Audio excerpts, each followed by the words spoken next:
Salam l'équipe, salam la team des Z, j'espère que vous allez bien. Yacine Brahimi, capitaine. Bon ou mauvais choix? C'est ce qu'on va essayer de voir dans cette vidéo. C'est un sujet que j'ai envie d'aborder, que j'ai abordé d'ailleurs sur les réseaux sociaux, sur Twitter notamment, pour ceux qui me suivent. Mais là, je vais un peu le faire en vidéo, d'accord? Donc, on va essayer d'en débattre. Je vous invite à réagir en commentaire, me donner votre avis parce que c'est très important. On est parti sur une nouvelle ère avec Petkovic, d'accord? Ça va pas être une vidéo longue, on va essayer de faire 5 minutes. Ça va être très court, bref et concis. D'accord? Donc, on est parti avec cette nouvelle ère Petkovic. Riyad Mahrez n'était pas là.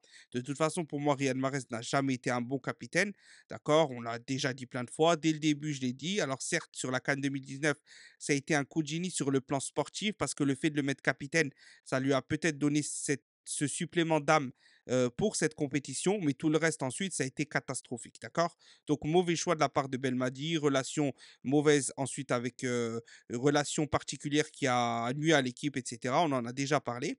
Maintenant, on est parti sur une nouvelle équipe avec apparemment un nouveau capitaine. D'accord? C'est peut-être pas définitif, mais je pense que mettre un brassard à Brahimi pour ensuite le retirer, ça serait quelque chose de très négatif parce que ceux qui connaissent le caractère de Brahimi savent que c'est quelqu'un qui n'accepte pas la concurrence. D'accord? Ça, c'est une chose qui est claire, nette et précise. C'est quelqu'un qui n'accepte pas la concurrence, on y reviendra après.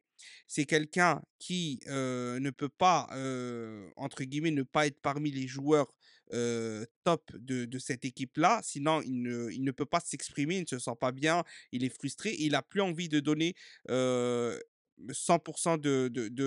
on va dire, entre guillemets, de son envie, de sa grinta sur le terrain. D'accord? Donc déjà, ça serait très négatif de lui retirer. Maintenant qu'il a été installé, supposons qu'il le reste. Est-ce que c'est un bon ou un mauvais choix? D'accord? Avant de partir sur ça, on va parler du plan sportif. Sur le plan sportif, il y a rien à dire. Brahimi est un joueur talentueux et est un joueur qui est capable de dribbler, de passer n'importe quel défenseur ou joueur du monde. Il y a aucun problème sur ça. Ça, c'est quelque chose qui est connu de Yacine Brahimi.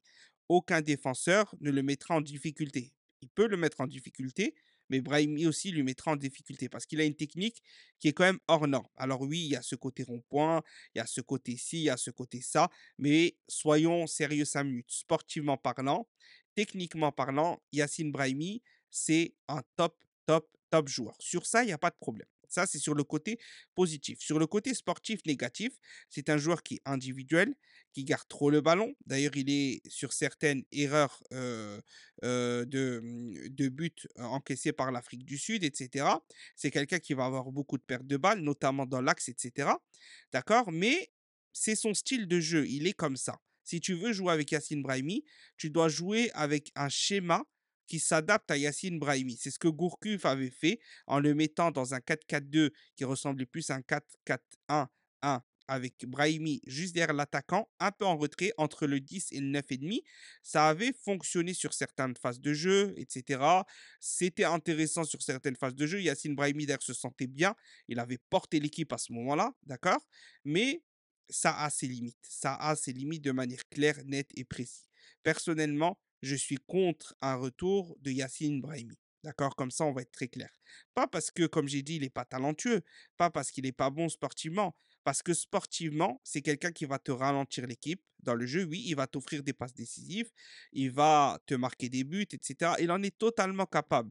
Mais collectivement, ça ne marchera pas. Sur le long terme, je suis sûr à 1000%, je n'ai aucun doute, ça ne marchera pas. D'accord? Mais on lui retire en rien ses qualités. D'accord? Maintenant qu'on a parlé brièvement du sportif, et on ne va pas détailler, d'accord? Parce que oui, c'est un très bon joueur et il a mérité sa convocation sur le plan sportif.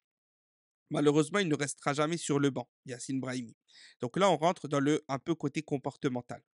Yacine Brahimi, on sait que aujourd'hui, maintenant, déjà, pourquoi il a été placé là? On va revenir sur ça. Je pense clairement qu'ils ont fait de Yacine Brahimi un symbole. Un symbole de la période Belmadi, un anti-Belmadi, un symbole anti-Belmadi. D'accord? Parce qu'on sait qu'il y a eu des tensions entre Yassine Brahimi et Belmadi, ça c'est sûr à 1000%.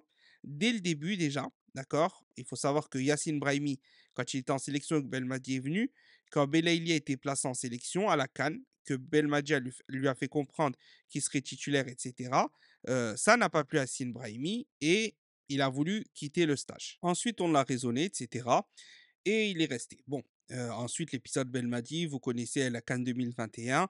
Il y a eu des petites embrouilles aussi et cetera. Voilà, bon, on va pas revenir dessus et cetera. Ensuite, il ne voulait plus venir en sélection après l'épisode Gassama et cetera. C'est pour ça que Brahimi a parlé sur certaines choses en conférence de presse. Mais bon, et le problème, c'est on s'est dit si on se serait dit, c'est qu'avec, avec Belmadi qu'il y a eu ces problèmes-là. OK, ça peut arriver, tu t'entends pas avec quelqu'un, il y a pas de problème, ça arrive à tout le monde ça, d'accord? On s'entend pas mais quand tu t'entends pas avec une personne, 2 personnes, 3 personnes et cetera, c'est qu'il y a des choses qui vont pas. On va rappeler que à part Gourcuff, la plupart des entraîneurs, il y a eu plus ou moins des cas Brahimi, des cas de comportement, des cas, voilà, des ceci, cela, que ça soit Vaïd, et cetera, que ça soit ensuite l'épisode de Rajevac, et cetera. On sait ce qui s'est passé pour les gens qui savent ce qui s'est passé en coulisses, et cetera. Et Brahimi, voilà, fait un peu partie de ces cas-là. Il y a eu des problèmes avec Graïs, avec Ferouli, et cetera. Donc, bon, voilà, on a compris, Brahimi, c'est pas le mec le plus irréprochable au niveau du comportement, très loin de là, malheureusement. Ça enlèverait à son niveau de jeu, hein, son niveau de joueur. J'ai déjà dit, Brahimi, c'est un excellent joueur. Moi, je l'ai suivi à Porto, et cetera. Je l'ai suivi même avant à Grenade, et cetera. Ça fait longtemps. Aussi, on sait que c'est un joueur très talentueux, très bon quand il veut. S'il lâcherait plus la balle et qu'il s'insérerait plus dans un collectif, mais sans trop le brider avec un coach qui sait le mettre en valeur, ça serait un joueur exceptionnel. Mais voilà, bon, on n'est pas là pour revenir sur cet épisode-là. Maintenant, ce qui me fait rire aussi, ça c'est une petite aparté, c'est que les gens qui critiquaient beaucoup Belaïli, etc., se testent sur Brahimi, sur des comportements, etc.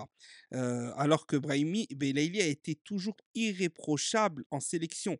C'est ce que les gens l'attaquaient sur son club, mais nous, on n'est pas des supporters de clubs, on l'a déjà dit mille fois. Moi, je m'en conne de Brest, je m'en conne de Ajaccio et compagnie, de son club en Arabie Saoudite. Moi, ce qui compte, c'est la sélection. Et en sélection, Belaïli, c'est irréprochabilité à 100%. D'accord? Et ça, tout le monde le sait, sauf ceux qui ne veulent pas le dire pour telle ou telle raison. Voilà, les conflits encore de gangs, de ceci, de je sais pas quoi, etc., de clans, de... Bon, bref, passons ces détails. D'accord? Donc en termes de comportement, en termes de caractère, je pense que Brahimi ne peut pas faire un bon capitaine. Voilà, on a abordé le sportif avant, on a dit que ce n'était pas un problème sportif. Maintenant, on aborde le problème surtout de comportement qui vient clairement faire dire que pour moi, ce n'est pas le capitaine qu'il faudrait pour la sélection et qu'il faut. Maintenant, on voit que Yassine Brahimi est très mis en avant. D'accord? Là, on va se poser une petite interrogation. Comme je l'ai dit, avant j'en ai parlé, là je reviens dessus. J'ai l'impression que lors de cette période-là, Yacine Brahimi a été choisi, comme j'ai dit, pour être le symbole de, entre guillemets, l'anti-belmadisme. Donc on est toujours dans des luttes de clans. D'accord? J'ai l'impression qu'on est encore plus qu'avant dans des luttes de clans. On le voit, ça c'est une petite aparté que je fais. On le voit dans la FAF, la communication, les gens qui les ont mis en place, et cetera, et cetera. On voit qu'ils sont en train de vouloir effacer l'ère Belmadi. Bon, Belmadi a fait son temps, comme j'ai dit. Moi, j'étais pour qu'il parte. Arrivé à un moment, j'étais pour qu'il parte, parce qu'il le fallait. De toute façon, ce n'était plus possible. On va pas revenir sur l'épisode Belmadi, juste dire que de toute façon, Belmadi, ce qu'il a fait en sélection, vous pourrez pas l'enlever. Ceux qui vraiment s'acharnent sur Belmadi, vous pourrez pas l'enlever. Et je pense que Petkovic, je pense pas qu'il égalera Belmadi en termes de statistiques et de palmarès. D'accord? Parce que même une qualification à la Coupe du Monde, si tu n'es pas dérangé par l'arbitrage, etc., etc., on sait que Belmadi y aurait été. On sait que Belmadi aurait fait de meilleures choses, d'accord? Mais on va pas, comme j'ai dit, revenir dessus. Mais concrètement, ça va être très dur d'égaler Belmadi dans son palmarès global.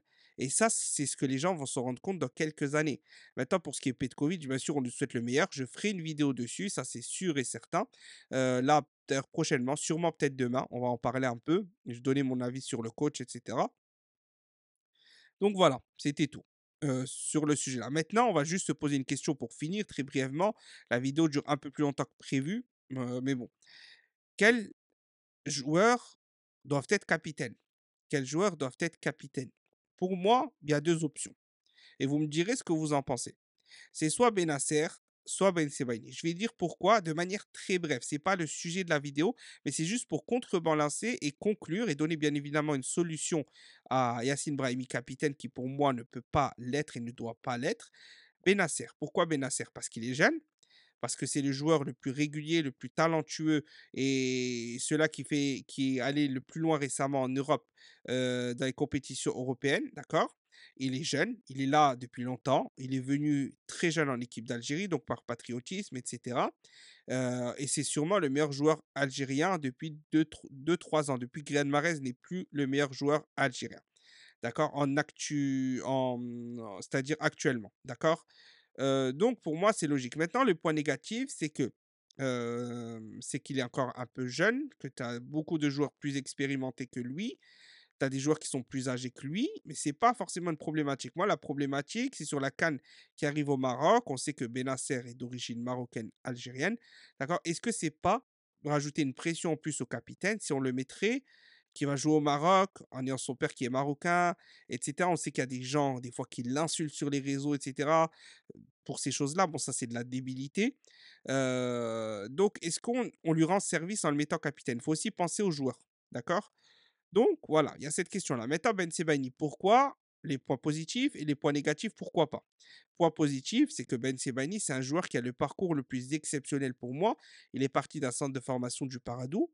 Ensuite, il a gagné plusieurs coupes en Ligue 1. Il est parti en Belgique, en Ligue 1, où il a gagné des coupes, etc. Ensuite, il est parti en Allemagne, où il s'est imposé dans son club, où il a des records, enfin, quasi l'un des meilleurs latérales gauche du monde à certains moments de trucs. Il est polyvalent, il peut jouer DG, DC, MDC, d'accord? Il est très bon de la tête, il est bon techniquement.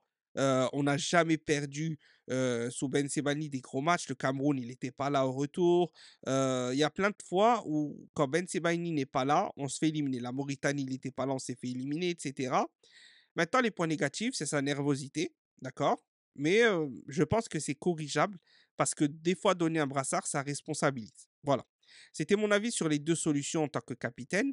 Je ne sais pas laquelle vous préférez. Moi, j'aurais un penchant pour Ben Sebaini au moins jusqu'à la Coupe du Monde 2026, d'accord?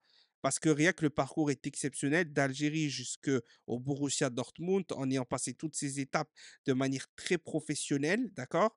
Mais Benasser aussi, ça me tente. Voilà, moi, c'est les deux solutions que je vois. Je n'en vois pas d'autres. Si vous en voyez, n'hésitez pas à le dire. Maintenant, c'est voilà, c'est tout pour la vidéo. J'espère que ça vous aura plu, que le sujet vous aura plu, que la vidéo vous aura plu, etc., etc. C'était pas structuré, c'était pas ceci, c'était pas ça, c'était à la va-vite. Je me suis peut-être emmêlé les pinceaux certaines fois, mais bon, j'avais pas trop envie de me casser la tête. C'est Ramadan, il y a des choses plus importantes. D'ailleurs, Sahaf Turkoum, le Maghreb, là, va être dans quelques minutes au moment où la vidéo va sortir.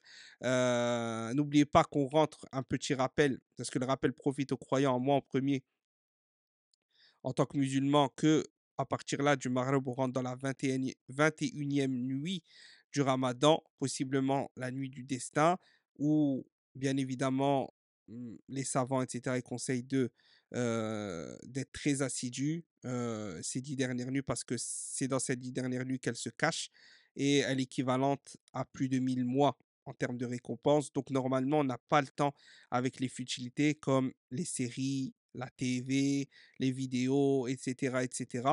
Donc, concentrez-vous sur l'essentiel. Invoquons pour nos frères et sœurs en Palestine, partout dans le monde. Qu'Allah facilite à tous, qu'Allah accorde à tout le monde une bonne fin de Ramadan sur ces 10 derniers jours qui nous permettent de trouver cette nuit du destin, Inch'Allah, en pleine adoration. Qu'Allah vous facilite à tous. Salam alaikum wa rahmatullah.